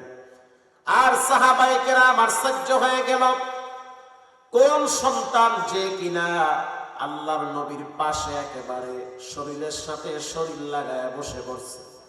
আল্লাহর রাসূল 2টা আঙ্গুল উঁচা করে বলেন, আনা ওয়া কাফিরুল ইয়াতীম কাহাতাইনি ফিল জান্নাহ। কেউ যদি এতিমের অভিভাবক হয়, লালন পালনকারী হয়, আমার 2টা আঙ্গুল যেমন পাশাপাশি, এতিমের লালন পালনকারী আর আমি নবী জান্নাতে পাশাপাশি থাকবো, মাঝখানে কোনো পার্টিশন থাকবে না। সুবহানাল্লাহ, আরো জোরে বলেন। আনা ওয়া কাফিরুল ইয়াতীম কাহাতাইনি ফিল জান্নাহ। কেউ যদি এতিমের লালন পালনকারী হয়, আমি নবী আর সে একই জান্নাতে থাকবো, মাঝখানে কোনো গ্যাপ থাকবে না। তাহলে বুঝেন এতিমের মর্যাদা রবের কাছে কত বেশি। কোরআনে আল্লাহ বলেন, ইয়াকুলুনা ফি বুতুনিহিম নার। কেউ যদি এতিমের মাল মেরে খায়, এতিমের সম্পদ যদি পেটে ঢুকায়, আল্লাহ বলেন বুতুনিহিম নার, সে সম্পদ খায় নাই, সে কেমন জানি জাহান্নামের আগুন পেটে ঢুকাইলো। যারা এতিমকে কষ্ট দেয়, এতিমের মাল মেরে খায়, তাদের রুজির ভিতরে আল্লাহ বরকত নষ্ট করে দেয়। এটা আমার কথা না, কোরআনের কথা। ওয়া আম্মা ইযা মাবতালাহু ফাকদারা আলাইহি রিজকাহু ফায়াকুলু রাব্বি আহানান। মানুষের যখন রিজিক সংকীর্ণ হয়ে যায়, তখন তারা বলে আমার রব আমারে দেখতে পারে না। যখন মানুষের আর্থিক সচ্ছলতা দুর্বল হয়ে যায়, তখন তারা বলে আমার রব আমারে ভালোবাসে না। এত মানুষরে এত আরামে চালায়, আমার রব আমারে এত কেন কষ্ট দেয়? আল্লাহ বলেন, কাল্লা, কখনোই নয়। বাল্লা তুকরিমুনাল ইয়াতীম, তোমরা এতিমদের সাথে খারাপ ব্যবহার করো। আল্লাহু আকবার। কাল্লা বাল্লা তুকরিমুনাল ইয়াতীম, বক্তা নিয়ে আসে, এরপরের আলোচককে নিয়ে আসে। কাল্লা বাল্লা তুকরিমুনাল ইয়াতীম, তোমরা মনে করেছো আমি তোমাদেরকে দেখতে পারি না, এজন্য রিজিক কমায়া দিছি। বিষয়টা এমন না, বরং আমি রব্বুল আলামিন কখনো কখনো তোমাদের খারাপ আচরণের কারণে রিজিকের কথা শুনবা। এতিমের কষ্টের কথা শুনলে তোমার দিল নরম হয়ে যাবে। সুবহানাল্লাহ বলেন। 2 নম্বরে, মিসকিন গরিব মানুষদের মুখে খাবার তুলে দাও। যেই লোকটা অসহায়, থাকার ঘর নাই, বস্ত্র নাই, চিকিৎসার টাকা নাই, যেই লোকটা রাস্তায় পড়ে আছে, একটা কম্বল নাই, রাত জেগে জেগে ঠান্ডার ভিতরে কষ্ট পাইতেছে, এমন গরিব মানুষ আমাদের দেশে আছে না নাই? অভাব নাই। রাসূল বলেন তাদের কাছে গিয়ে একটু বসবা, তাদেরকে একটু সহযোগিতা করবা, তাদের মুখে খাবার তুলে দিবা, আল্লাহ তোমার শক্ত দিলটারে নরম বানায় দিবে। অন্য এক বর্ণনায় আছে, একজন ব্যক্তি এসে বলল, ইয়া নবী আল্লাহ, আমার দিলটা অনেক শক্ত, চোখে পানি নাই, মানুষ জাহান্নামের ভয় কান্দে, কেন জানি আমার চোখে পানি আসতে চায় না, আমার দিলটা কেন জানি পাথরের চেয়ে শক্ত হয়ে গেছে। আমার ডানে বামে কত মানুষ নামাজের পরে 2 হাত তুলে ফকিরের মতো কান্দে, তাদের দিলগুলা কত নরম, আর আমার দিলটা বড় শক্ত হয়ে আছে।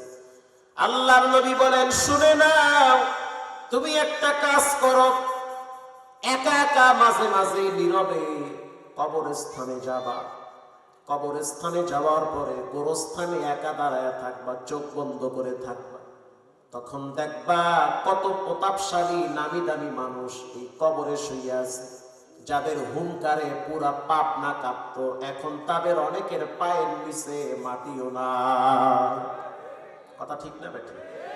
আল্লাহর রাসূল বলেন, যাও কবরের কিনারায় যাও, একটু দাঁড়ায় থাকো, দাঁড়ায় থাকলে বুঝবা তোমার মতো কত নামি দামি যুবক এই কবরে পড়ে আছে, যাদের এক সময় সংসার ছিল, সম্পদ ছিল, সন্তান ছিল, এখন কিছুই নাই, ফকির অবস্থায় কবরে পড়ে আছে, ওখানে দাঁড়াইলে রব তোমার দিলটারে নরম বানায় দিবে। প্রিয় ভাইরা আমার, জীবনে কোনোদিন নামাজ ছাড়বেন না, এতিমের হক মেরে খাবেন না, মা বাবার সাথে খারাপ ব্যবহার করবেন না। যত কঠিন সময় আসুক কোনোদিন নামাজ ছাড়া যাবে না। খবরদার, নামাজ যদি ছেড়ে দেন অপেক্ষায় থাকেন আপনার রবের ধরায়। প্রতিদিন ধরতেছে, প্রতিদিন যুবক মরে, নামাজিও মরে, বেনামাজিও মরে। খবর নিয়ে দেখেন, নামাজিওয়ালা মারা গেলে তাদের ঘরে কষ্ট থাকলো মনে একটা আশা থাকে, লোকটা নামাজি। কথা কন না কার? যার ভাই যার বাপ নামাজ অবস্থায় বিদায় হয়, সন্তান যদি নামাজ পড়ে হঠাৎ যদি মারা যায়, বাবার মনে একটা আশা থাকে ছেলে নামাজ পড়ে, রব হয়তো মাফ করবে। আর যদি নামাজ না পড়ে মনে ভয় থাকে না জানি কোন ধরা খায়। বেনামাজির কবরে শাস্তি হয়, আল্লাহর রাসূল বলেছে। এজন্য তওবা করে নেন, জীবনে নামাজ ছাড়বো না, হারাম খাবো না, মা বাবার সাথে বেয়াদবি করবো না। দিলটা যদি ভালো থাকে তওবার নিয়তে, খাঁটি দিলে তওবার নিয়তে দুইটা হাত আল্লাহকে দেখায় দেন। নারায়ে তাকবীর। আয় আল্লাহ, এই হাতগুলা কবুল করে নেন, জানে মানে বরকত বাড়ায় দেন। জীবনে একবার মক্কা মদিনার কালো গিলাবের সাথে হাতটা লাগায়